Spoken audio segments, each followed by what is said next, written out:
Hello all, जय माँ लक्ष्मी, जय भोलेनाथ दोस्तों और जय सिया राम। फाइनली आज वो दिन आ गया जिस दिन का हम लोगों को सभी को पता नहीं कब से, कितने 100 सालों से और पता नहीं कितने जन्मों से इंतज़ार था। पता नहीं हमने भी 1 2 4 जन्म ले ही लिए होंगे। कई 100 सालों से इस चीज़ पर एक इच्छा थी सबकी कि यहाँ राम मंदिर का वो बने, मंदिर बने और सब हो, राम जी आएँ। तो आज फाइनली वो दिन है, वो शुभ दिन है, वो आत्मीयता से भरपूर सुंदर सा प्यारा सा शुभ दिन आ चुका है। तो आज के इस दिन में मैं एक बहुत बहुत बहुत ही इंपॉर्टेंट वीडियो आपके साथ शेयर करना चाहती हूँ। ये वीडियो जितना ज़्यादा हो सके लोगों तक पहुँचाना और इसे शेयर करना, लाइक करना और सब्सक्राइब करना प्लीज़, क्योंकि हम बहुत ज़्यादा अननेसेसरी बातें इधर उधर फैलाते हैं, मतलब पास करते रहते हैं, फॉरवर्ड करते रहते हैं, लाइक करते रहते हैं। ये लाइक ना बहुत ज़्यादा इंपॉर्टेंट चीज़ है। हम लाइक करते हैं, हम किसी की ज़िंदगी बना देते हैं, किसी की ज़िंदगी बिगाड़ भी देते हैं, ना देकर ना वो करके, क्योंकि किसी को तो बहुत ज़रूरत है। तो किसी को जानकारी की ज़रूरत है और किसी को लाइक्स की ज़रूरत है, सब्सक्राइबर्स की ज़रूरत है, क्योंकि बहुत उतार चढ़ाव ज़िंदगी में लोगों के हैं और बड़ी मेहनत कुछ लोग कर रहे हैं और हम लोग बहुत वाकई में मेहनत कर रहे हैं। जो लोग, वो अलग ही उनकी बात है, उनकी अलग ही दिखाई देती है मेहनत, उनकी बातों में, उनकी सोच में, उनके विषयों में। तो आप ये लाइक का जो बटन आप दबाते हैं ना, ये आप बहुत बड़े, ये समझ लीजिए बहुत बड़ा पुण्य का काम आप लोग करते हैं। सब्सक्राइब जब करते हैं तो बहुत अच्छा लगता है, वो कनेक्शन हो जाता है आपका हमसे, हमारा आपसे, वो कनेक्शन सोल टू सोल हो जाता है, जो आपके और हमारे दोनों के लिए अच्छा और पॉजिटिव होता है। क्योंकि जिससे हमारी वाइब्रेशन मिलती है ना, हम उसी को लाइक कर सकते हैं। ये बात बिल्कुल सेट है। हमारी लाइफ जर्नी जिस तरीके की चल रही होगी ना, उसी तरीके का इंसान हमें अपनी तरफ अट्रैक्ट कर लेता है, अपनी बातों से, वीडियो से, जैसे भी है। हमें अपनी ही वाइब्रेशन जैसा व्यक्ति लाइक करने लगता है और हम उसी के द्वारा प्रसन्न भी किए जाते हैं। तो मैं ये सोचती हूँ जितने लोग ये हैं मेरे उसमें सब्सक्राइबर्स में, इनकी वाइब्रेशन मेरी जैसी और लाइफ जर्नी, जो ट्विन फ्लेम जर्नी में हम लोग हैं, वो लगभग एक ही तरीके की मैचिंग में है, वाइब्रेशनली मैच में है, तभी ऐसा होता है। ठीक है ना। तो हाँ, मैं अपने इंपॉर्टेंट टॉपिक की तरफ आती हूँ। आज का मेरा टॉपिक है कि कर्म का साथी कौन है। आपने बहुत ज़्यादा सुना होगा, बचपन से सुनते आ रहे होंगे आप ये बात कि भाई कर्म का खेल है, कर्मों का खेल है, नसीबों का खेल है। कभी इसे नसीबों का खेल कहते हैं। कोई इंसान परेशान है, संघर्ष में है या खुश है, तो हम सब चीज़ों को नसीबों पे, कर्मों पर डाल देते हैं। हम ये कहते हैं कि भाई हम कर्म, मतलब माँ बाप, जो माता पिता होते हैं, जो संतान के माँ बाप होते हैं इंसान के, जैसे हमारे हैं, आप लोगों के, सबके, हम सबके हैं, उनके भी हैं माँ बाप, माँ बापों के भी माता पिता। ये सभी कहते हैं कि भैया हम कुछ भी नहीं कर सकते, ये तुम्हारे कर्मों का खेल है। क्योंकि हम कर करके हार रहे हैं, फिर भी चेंज नहीं हो रहा ज़िंदगियों में। कई बार माँ बाप इस तरह से परेशान भी रहते हैं बच्चों को देखते हुए। तो होता क्या है कि वाकई में हाँ, कर्मों का साथी कोई नहीं है। ये कहावत गलत नहीं कही जा रही है, लेकिन हाँ, हर किसी इंसान का कोई साथी नहीं होता। कर्म अगर जैसे जैसे करके आए ना, माँ बाप भी नहीं उसमें सहयोग कर सकते। मतलब कहने का ये है कि माँ बाप पैदा करते हैं, माँ बाप हर सुख दुख में उसके साथ होते हैं और फील करते हैं बहुत ज़्यादा, क्योंकि बच्चा पैदा करते हैं तो बहुत हम सब जुड़ जाते हैं अपने माँ बापों से, बच्चे माँ बापों से। तो क्या होता है कि फिर भी जब वो इंसान आया, वो दुनिया में आया, आप माँ बाप बने उनके, ठीक है, ये बात बिल्कुल सही है, मगर वो उसे आना था इस दुनिया में, उसको पैदा होना था, वो हुआ, आप उसका माध्यम बन गए बस। अब वो आया है, कर्म तो वो जो करके आया है पिछले, उसको उन्हें किस तरीके से निभाना है, किस तरह से उसे सब कर्म बंधन अपने पूरे करने हैं, क्या क्या चीज़ें देखनी है, संघर्ष करने हैं, देखने हैं, खुशियाँ देखनी है, अचीवमेंट्स लेने हैं, वो सब आपके उससे नहीं है, वो उसके खुद के कर्मों से उन्हें बटोरा है और वो वही सब कुछ समेटेगा या फैलाएगा। ठीक है ना। तो हम बहुत ज़्यादा कुछ नहीं कर सकते हैं, कोई भी नहीं कर सकता है, जो कर्म है वही साथ रहते हैं। अच्छा जी, एक बात तो ये हो गई, लेकिन ये बात सच होने के साथ साथ एक बात सच और भी है। ये खुशखबरी बताती हूँ मैं इसके बीच में क्या है, कि आपके साथ कर्मों का साथी एक इंसान है इस दुनिया में, आपका कर्म का भी साथी है, वो है आपका ट्विन फ्लेम।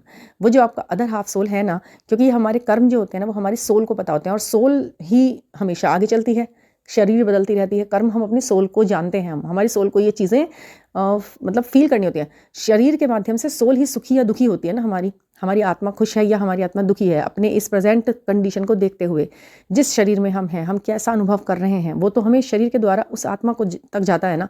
तो अब आप ये देखो कि हमने जो भी कुछ महसूस किया है, वो हमने शारीरिक रूप से महसूस किया है। अब उस शरीर द्वारा हम क्या क्या पे कर रहे हैं या क्या क्या हम फील कर रहे हैं, वो चीज़ें इसमें इसी जन्म में देखने को मिलती हैं, इस शरीर द्वारा ही देखने को मिलती हैं। तो फिर भी कर्मों का साथी हमारा ट्विन फ्लेम ही होता है, क्योंकि जो जो उसने किया है, आत्मा एक है, ठीक है। अब वो एक दूसरे का कर्मा बैगेजेस बैलेंस करने के लिए 2 रूपों में आया, 2 शरीरों में आई।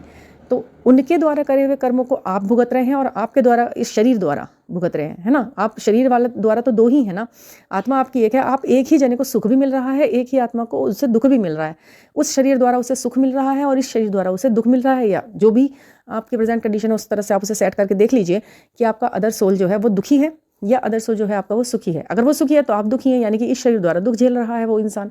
सोल एक ही है, सुख दुख सब लगे हुए हैं, ठीक है ना। तो कर्मों का साथी कौन हुआ? कर्मों का साथी हुआ आपका ट्विन फ्लेम।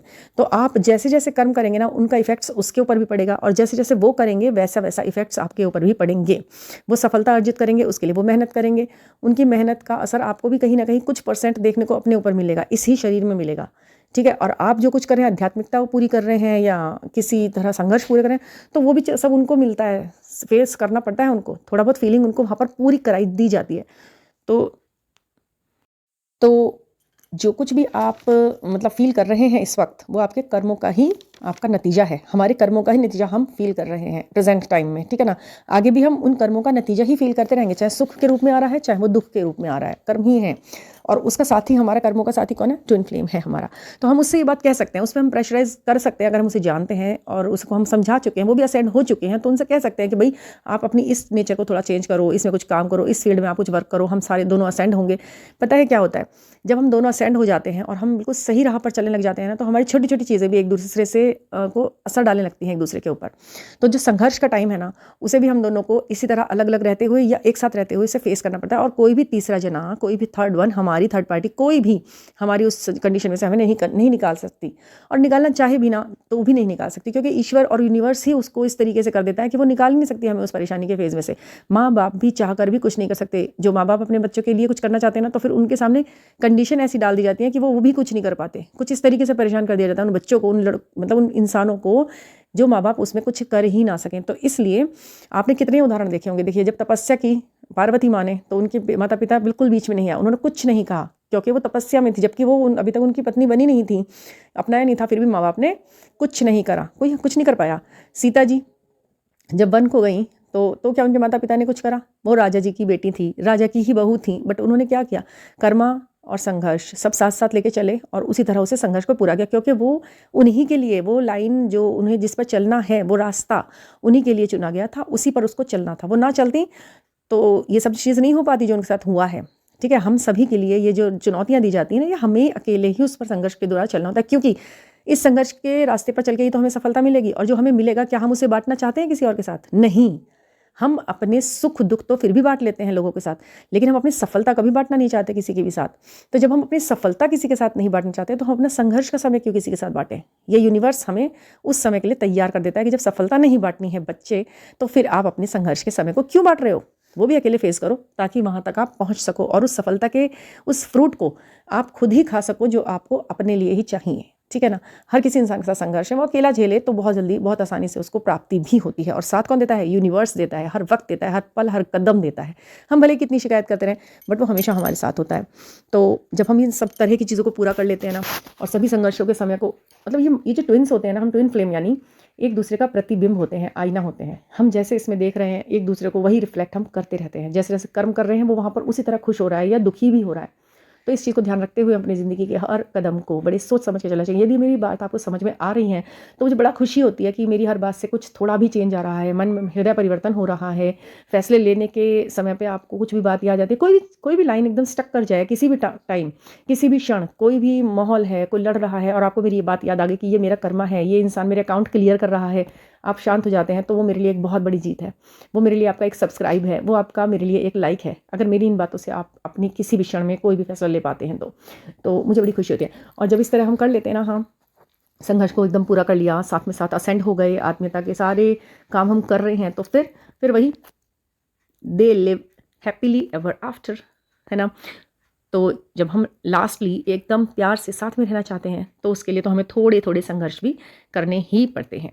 तो ये चीज़ हमेशा ध्यान रखो, और हमेशा खुश ज़िंदगी के जो स्टेज आए लास्ट में, बस खुशी की आए, वो साथ साथ रहने वाली, तो वही है ना, वही है सबकी चाहत, वही है सबका इच्छा, जो हम अभी इस समय इस पिक में देख रहे हैं। और ऐसा ही सबका होना है, फाइनल एंड तो यही है सभी ट्विन फ्लेम्स का। और सभी ट्विन फ्लेम्स हैं, तो यानी कि पूरी भगवान ने यही चाहा है, जाओ, खुद को पहचानो, खुद को जानो, कर्म सुधारो और एक दूसरे के साथ रहो, और फिर हमेशा खुशी खुशी रहो। तो उसके लिए हमें संघर्ष करने हैं। इंसान को इंसान बनाने के लिए इंसान बनाया गया है। तो थैंक यू फॉर लिसनिंग।